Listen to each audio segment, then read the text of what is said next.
Welcome, everybody, to the February edition of Conversations with Archbishop Kurtz. It's Lent. It's early this year. It is. It sure is. And it means that not only Lent is early, but Easter will be early. So, very good. So it's going to be a great year. Well, that means spring's coming. This is Exactly. good. All right. Exactly. Now, as we've been talking about since last fall and in January, we're in the first few months of the year of mercy, and the topic of mercy and Lent brings us to our key topic for this first segment, reconciliation. Right. It's been a key theme of our Holy Father repeatedly over the last few months, and Lent, besides the theme of reconciliation, it's also the topic of the Sacrament of Reconciliation. So let's talk about both of those today. Good, good. Thanks, Brian. And let me actually begin by quoting our Holy Father. I have, I think, a beautiful quote that talks about the season of Lent. Here's what he said. This was, by the way, when he announced the year of mercy. Okay. He said, the season of Lent during this Jubilee year should also be lived more intensely as a privileged moment to celebrate and experience God's mercy. So it's privileged. We use the word reconciliation, meaning how can we be rejoined or brought back together. And of course, it's how can I be joined again to the Lord? What separates me? What sin, difficulty separates me? How can I be restored in my relationship to one another, to my family, my coworkers, even strangers, and then in my own heart? Do I have a divided heart? How can I be brought together, in a sense, to be a person of integrity? And the Sacrament of Reconciliation, which at the beginning of next month, that is really going to be a wonderful, is it the 4th and 5th? That's Friday, Saturday. So Friday, Saturday has been designated throughout the whole world as what title do we? 24 hours for the Lord. Yeah, 24 hours for the Lord. And that 24 hours for the Lord, we have many of our churches participating in that. And I think that's going to be an exciting moment for people, not the only time, but an exciting moment for people to receive the Sacrament of Reconciliation. I was at an administrative board meeting with some of our colleagues, and I asked them to imagine, beginning with the Vatican, the lights going on and the church being open for 24 hours for adoration and for reconciliation, and that this almost is an image of the light of the open church going on around the world. And we know that, as you said, many of our churches in the Archdiocese will be doing that. Well, this board member said, it gives me goosebumps. The thought that where I drive around, I'll see churches open everywhere. Yeah. She said, I've never heard of that before. No. And you know what, just as you were describing it, with time zone changes, yeah, it's going to be a wave. Very good, very good. It's going to, because it's going to circle the globe, yeah, which will be, it's a wonderful image. I hadn't thought of that. And isn't that really that light, the imagery, the openness, that's an image of reconciliation itself. It is. You know, Brian, within the Archdiocese, both in Advent and Lent, we've had the great tradition, thanks to both the Passionists and the Dominicans, of inviting our priests, including myself, to come for a holy hour, at which we have a chance to experience reconciliation. And I participate, as I say, religiously in that. I love it because it's a great opportunity for us first to do what we're asking other people to do. So for me to experience the mercy of God in my own life is so important if I'm going to be, as the bishop, asking others to do the same.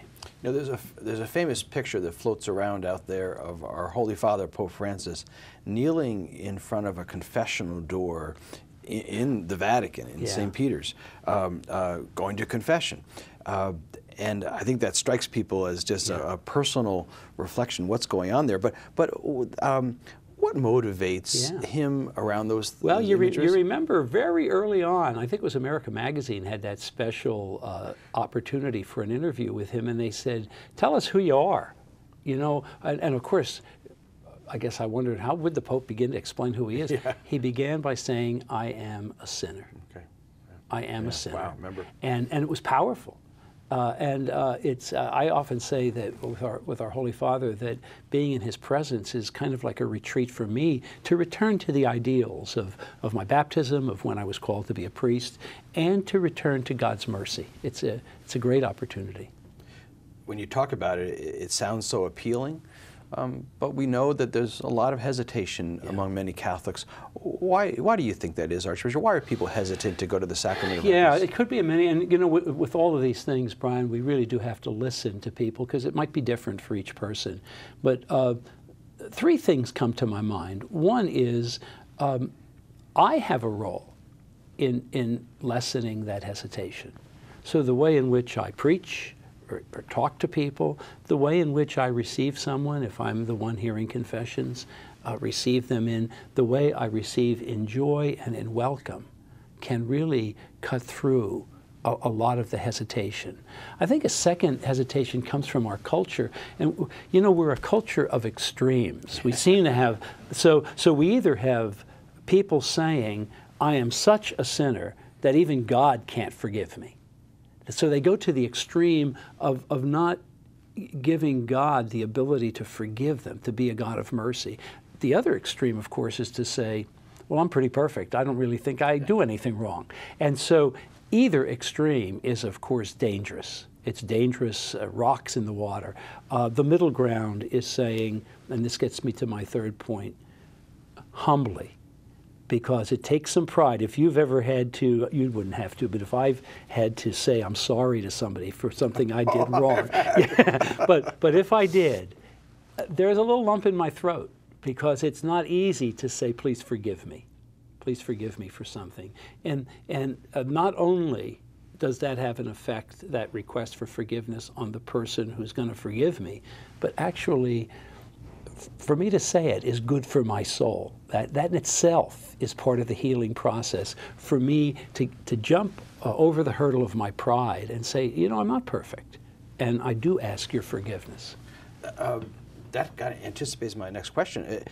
Is that then what we should hear this Lent then as the fruits of reconciliation? Oh, I think so, because a lot of times people say, well, you know, why do I have to say I'm sorry to a priest? Yeah, and of course, just tell God. Exactly. And of course I go, first of all, well, let's read the Bible. Let's read the Gospels and look at the way Jesus very visibly reached out to people and received them in mercy before he said, now go and sin no more. So reading the sacred scriptures, reading the parables are all about people who come to him. He invites them, but he never forces them. But there has to be an action of coming.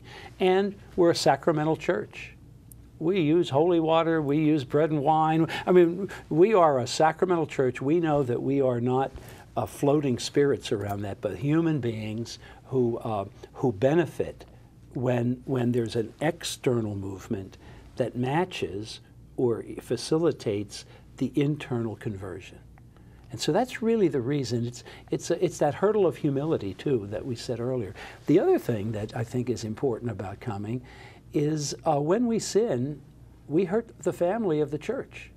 And so when we are reconciled, we are building up the church again, almost the way a family, when there is an injury, and the two people who are fighting with each other, when they finally reconcile with each other, that whole family benefits.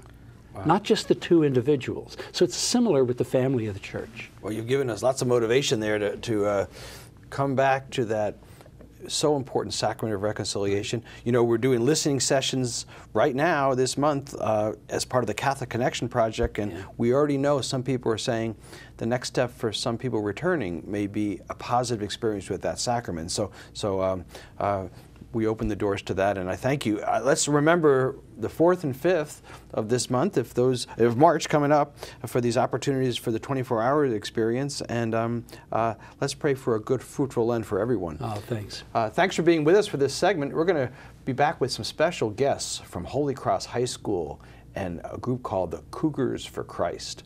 We'll be right back.